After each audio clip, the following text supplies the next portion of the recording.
Hey, are we getting ready to see a dance party from radio host BRANT HANSEN?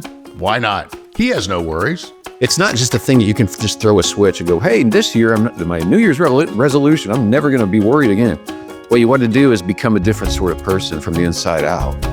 And that's what I'm talking about doing the stuff Jesus told us to do, which is actually fun. Blessing your enemies, praying for people. It's hard at first, but you become a different sort of person and then you react differently.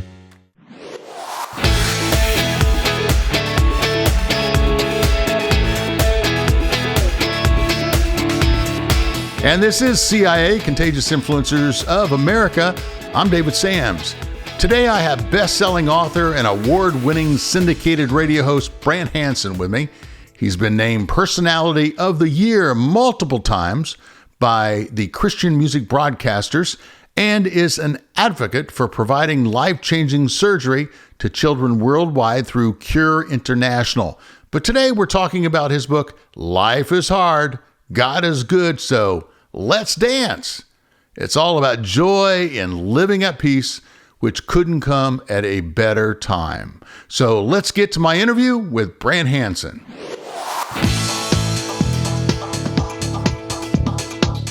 How you doing, my friend?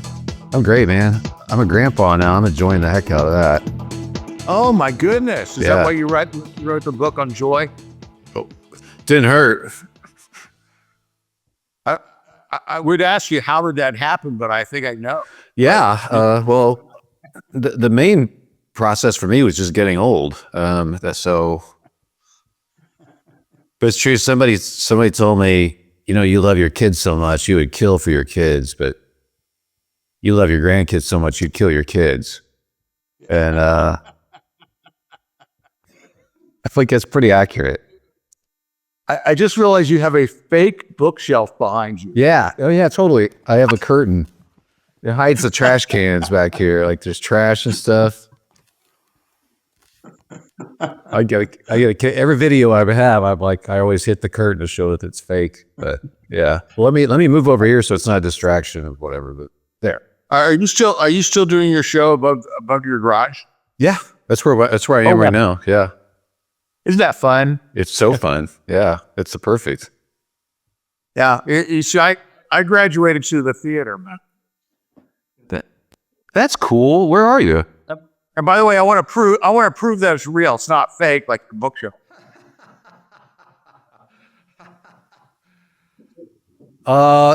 Look, anybody can do anything with CGI these days. Where are you? Like in a church balcony or a theater? Like what is that? No, I'm at the homestead. Really? Yeah. We have a little 18-seat theater here. So next time you're in town and you want to do one of your stand-up nights, come over here and we'll book 18 people that we fake. Heck yeah. That's hilarious and awesome. That's so cool. Oh my gosh. Oh, so what is this? What is this, book 4 or 5 now? This is book 5. Yeah. So this book is on what, joy, right? Yes. That's the underlying. Yeah. Yep. Yeah. Let's talk about this book because it certainly has been a trying time over the last 3 or 4 years. And I woke up this morning and saw headlines that, first of all, things are 25% more than they were 2 years ago. Yeah. So, I mean, the anxiety and the frustration and the what now, what next is just building up. It's just crazy. Yeah. And so a lot of that goes into the writing of this. People are very anxious, extremely anxious. And we know that. And it wasn't just the pandemic. It even predates that. But the pandemic made it worse. Politics makes it worse. World events. And for somebody who wants to trust God, I'm trying to tell people, like, you can trust his character. And all this stuff, when he was telling people not to worry, don't be anxious, he's telling people this. They were dealing with the same stuff. Some of it worse in terms of their life expectancy was shorter. The food insecurity was worse. There was war. There was racism. There was oppression of all sorts. There was There's nothing new under the sun. But he actually told us we don't need to be anxious. He's not being unrealistic. He's not crazy. Like, we can't actually live this way. And so that's what the book is about, to say, here's how we can do this, to be fully aware of all the things that are going on in the world and still know that I can be of good cheer because I know how this all ends and I can trust God's character. But people forget that. So it's all a big reminder. How can you trust God's characters when a lot of characters representing him have let us down? Oh man, that's just it. I've been let down personally, huge ways, by people who take on his name. But I don't want their hypocrisy to stand in the way of me with the best relationship I can possibly have. I'm not going to give them that sort of power. There's a lot of people I've known up close and personal who've been extremely disappointing and hurtful and a fraud. But I'm not going to give them the power to stop me from actually knowing God. I trust his character because I've seen things he's done in my life, things he's done in other people's lives. I've had some extreme, not all the time, but just a couple answers to prayer that are just inexplicable. Like, his goodness is just, I recount one of them in the book, but I could go on. It's like, there's no other way to explain that. And so when I go back and recount how good he's been, that gratitude chases away the anxiety, which is a very biblical thing. We're told to don't be anxious for anything. Instead, come with gratitude to the Lord, and then the peace of God will guard our hearts. It's very difficult to be grateful and anxious at the same time.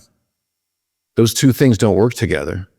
So if I'm constantly being grateful and I'm training my mind to be grateful, I become a different sort of person. I become a less anxious person. And I can be reminded again that this world actually for me is safe. Even in the worst case scenario, I'm going to be okay. This is what Jesus is telling his disciples. The boats could go down in this storm, but aren't you of little faith? Like, don't you know I'm going to take care of you? Like, that's the beautiful thing, is just knowing that we can actually trust his character. But I think you learn that in life, and you learn it from observing other people's lives too. How did you get to know God, and how did you come to trust him? Well, I knew of him from growing up in church, but it was a very, very traumatic childhood of being the son of a pastor with a lot of hypocrisy and hurt. I was terrified. And we went through a couple divorces, a lot of broken stuff, a lot of trauma. So for me, trusting him has not been an easy thing to do. But again, I have seen his faithfulness. I've seen him take things that, like, for me, I've got some disabilities, some issues that I've actually seen him use to be a blessing to people. I've seen this over the arc of my life where he's been faithful. And I rehearse those things over in my mind. The other thing is, it's not like you look in the Bible, we should be shocked that things happen. Jesus said, there will be troubles in the world. And he said, but be of good cheer if I've overcome it. You're going to have trouble in life, tribulations. Like, the Bible doesn't shrink away at all from the difficulties of life. It embraces it. But it tells us again that he keeps his promises. And I believe that. I even suspect, and I kind of wrap up the book this way just to say, I even highly suspect that in the end, we're going to look back on our lives and we're going to think, you know what? I never actually needed to be worried. I never needed to be anxious. After all of this, God was actually faithful. And that's why Jesus is telling us, be like the birds of the air, or be like the flowers of the field. You don't need to worry. That's God himself telling us that. So I have to rehearse that. But I've just seen his faithfulness with taking my own weaknesses even and making something beautiful out of it. Well, there's no doubt we worry a lot more than we should. And I think I read one time that but 90% of the things we worry about, or 95%, never come to fruition. They don't. So this is the genius thing about Jesus too, when he's telling us to be like the birds of the air. They don't think about next week. They don't, and they're healthier. The anxiety kills us. It takes this terrible toll on our bodies because we're borrowing threats that haven't even happened. We're imagining threats that haven't even happened, things that could happen a year from now. And that anxiety is that fight or flight is in your body the entire time. And that will shorten your life. Ironically, well, Jesus said it's not going to add an hour, so why do it? Here's the thing, too.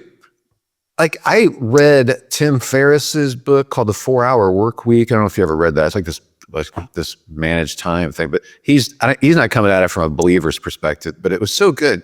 He talked about how he, as a joke, told his personal assistant in India, he outsources everything, he said.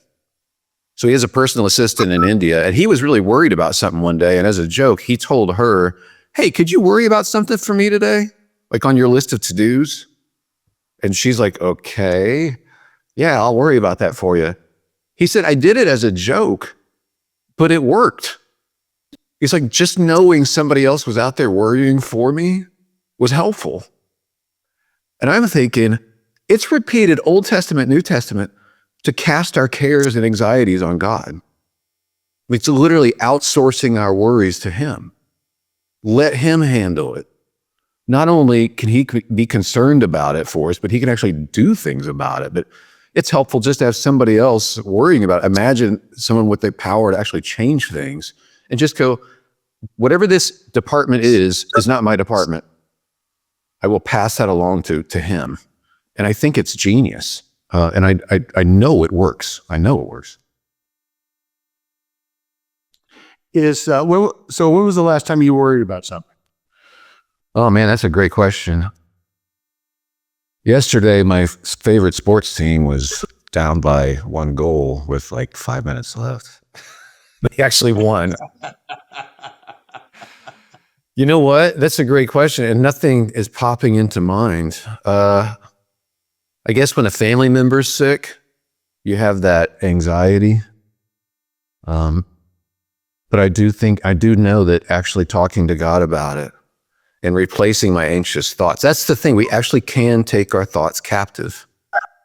This is not hocus pocus or psychological talk. This is actual scripture stuff. Like, you can realize what you're thinking and speak truth to it.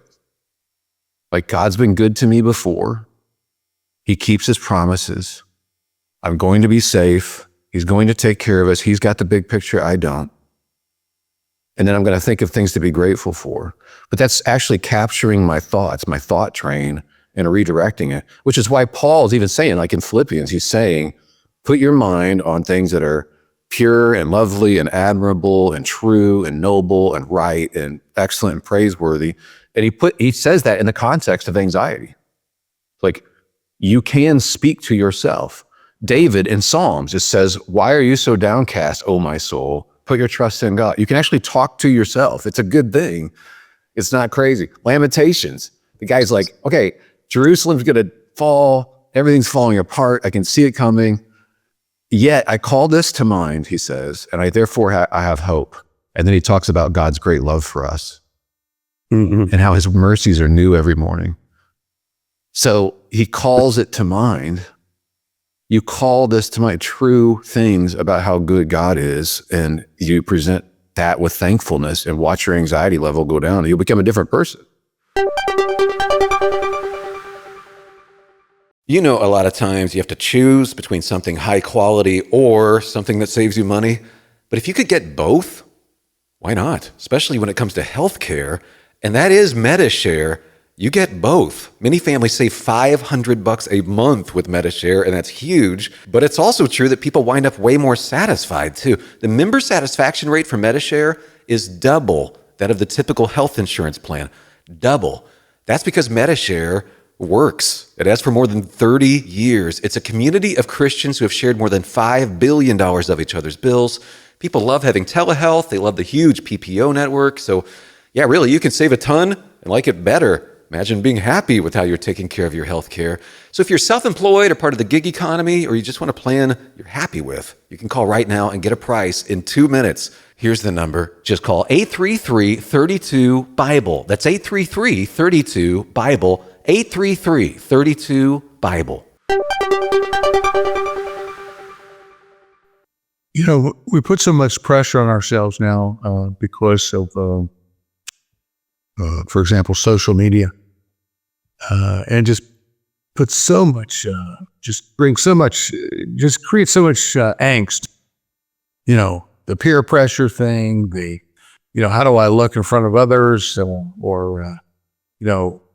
it's we're dealing with things now that we didn't have to deal with 20 years ago. Totally. It just seems like we keep piling them on. Now we have this whole AI thing. Yeah.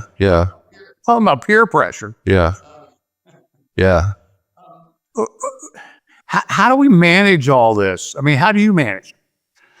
Well, this is it. It's me. I'm not a highfalutin prayer guy, and I'm not even good at prayer, but I keep showing up. And I pray when I walk my dog in the morning, and I ask God to give me my daily bread. And your daily bread, think about this. This takes the pressure off. Like, God, just give me the resources for today that I need. And it's not just bread, obviously. It's, for me, it's social energy. I'm an introvert. Give me, but whatever's weighing you down, you feel like, just give me the for today, for the people who cross my path today, the task I have today. Let me have the resources I need. That takes a lot of the pressure off. So when Jesus is telling us how to live, like how to pray, and he says, just pray for your daily bread, that is an anxiety reliever. The things that he tells us to do actually takes a load off of us. Praying for our enemies or praying for people who don't like us, people who drive us crazy, takes the load off for you when you do it. Like, you don't feel as angry anymore. You can let these things go. Like, his way of living is a different way, and his way is lighter. So trying to practice those things has helped me become a different sort of person. It's not just a thing that you can just throw a switch and go, hey, this year, my New Year's resolution, I'm never going to be worried again. What you want to do is become a different sort of person from the inside out. And that's what I'm talking about doing the stuff Jesus told us to do, which is actually fun. Blessing your enemies, praying for people. It's hard at first, but you become a different sort of person, and then you react differently. Why do you think there's such a mental health crisis right now in the country? I read the other day that nearly half the country feels that they live in a state of extreme loneliness. Yes, right. Yeah, I saw today there's a stat that said that 4 times the number of people say that they have no close friends compared to 1990. So it's quadrupled. They have 0. So I think that's a big part of it. I think if we put our trust in things that can disappear, we're in big trouble.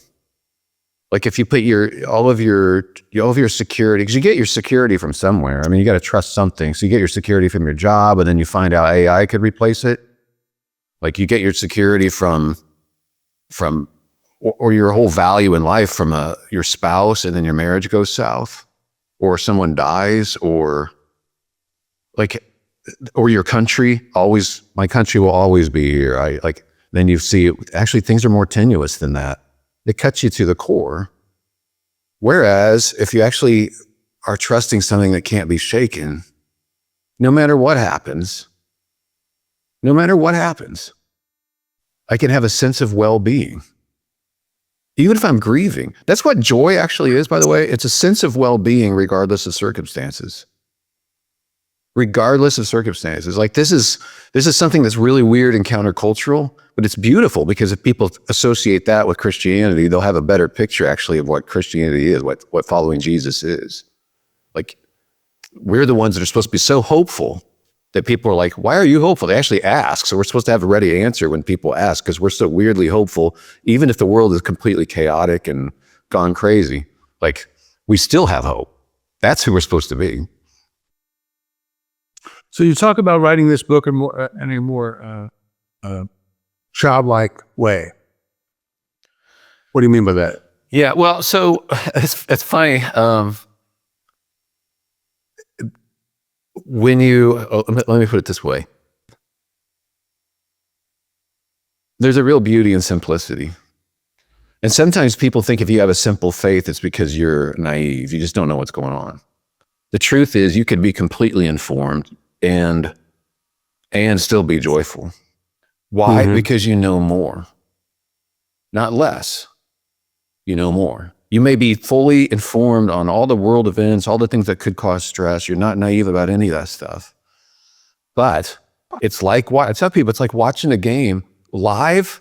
You watch a game with your favorite team and they're behind, and the refs are making terrible calls. You're getting agitated. Oh my goodness, what's happened? But if they win at the last second and you rewatch that game, you're not upset about the refs anymore. You're not rattled. You're still excited, but you know how this ends. It's a totally different watching experience. It's like you can watch with there's a lightness of heart because you know your team comes back and hits that shot at the buzzer and the crowd goes crazy and you cut down the nets or whatever. It's like I really think what Jesus is telling us, hey, you're gonna like how this ends. I'm going to keep my promises. And you don't need to worry. You don't need to be anxious. You can be of good cheer because I've actually overcome all of this. And his promises have been pretty consistent. So I'm taking that to the bank. And that's something, if you don't have that, I don't know how you avoid being overcome with anxiety. I don't know. I would absolutely be. Hey, how's your podcast doing? Good, I think. I mean, I don't keep track of all the data on it and stuff, but it seems like it's having a good influence on people. So. Well, I know you have millions of downloads and all that. It's kind of a fun thing that we can have these kind of conversations because we just don't get to do this on the air, you know. Yeah, totally. Yeah, we have probably getting close to 20 million downloads, but we also have 20 million episodes. So, you know, it just doesn't stop, does it?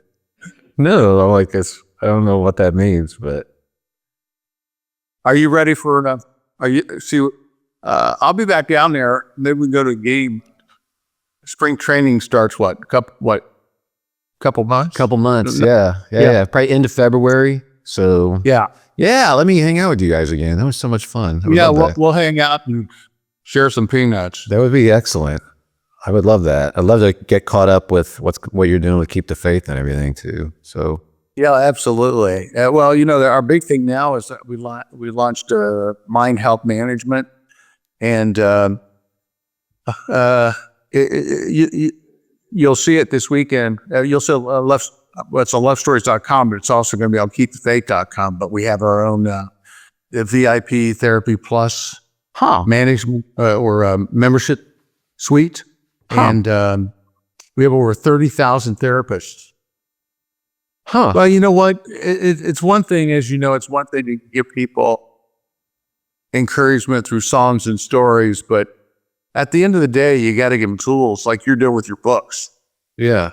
You know? So is this like you're partnering with like a Better Help Tech Network or a Faithful? No, we have amazing providers, but we put together our own, company, our own network, and we have an amazing providers. But Mind Health Management is managing it, and we have 30,000 therapists in the United States and Canada, and we have a wonderful, just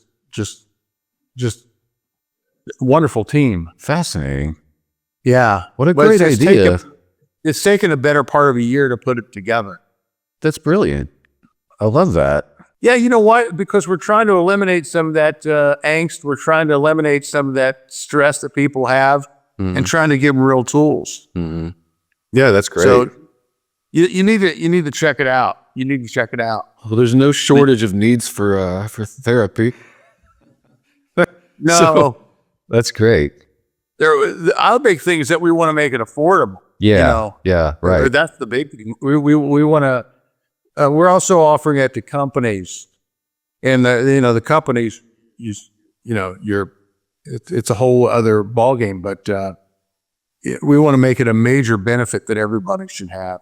But I really applaud you for what you're doing, and I'm a big fan, and I really appreciate this book and the books that you write. Thank you. In our time together. But when I come down there, let's spend some time together and figure out. we got to figure out something to do together. Yeah, I totally agree. That'd be a blast. I'm simultaneously overloaded and wanting to do something different. So, well, that's kind of the way we felt is with what we're doing. At the end of the day, you want to wake but go, you know what? We really made a difference. We really not only shook things up because we're all good at shaking things up, but we really provided something that helped people get through a season, and as a result, creates a ripple effect of just good stuff. Yeah, I hear you. Good talking to you, my friend. Awesome. Thanks for being so creative, man. Thanks for all you do. Thanks again, Brant. Brant's book is called Life is Hard, God is Good, Let's Dance. And it's available right now. Also, you can check out his podcast with his friend Sherry Lynn called the Brant and Sherry Oddcast. They named it, not me. So check that out. And of course, you can check out our podcast at ContagiousInfluencers.com, where you're going to find all kinds of episodes, 250 or 60 or 70 episodes. So do check those out. Please do rate and review us and share with your friends. And of course, you can check out our radio show website at KeepTheFaith.com, where you're going to find all kinds of goodies. Until next time, I'm David Sams. Go out there and live that life in living color, because it sure is a heck of a lot more interesting than living it in black and white. See you next time.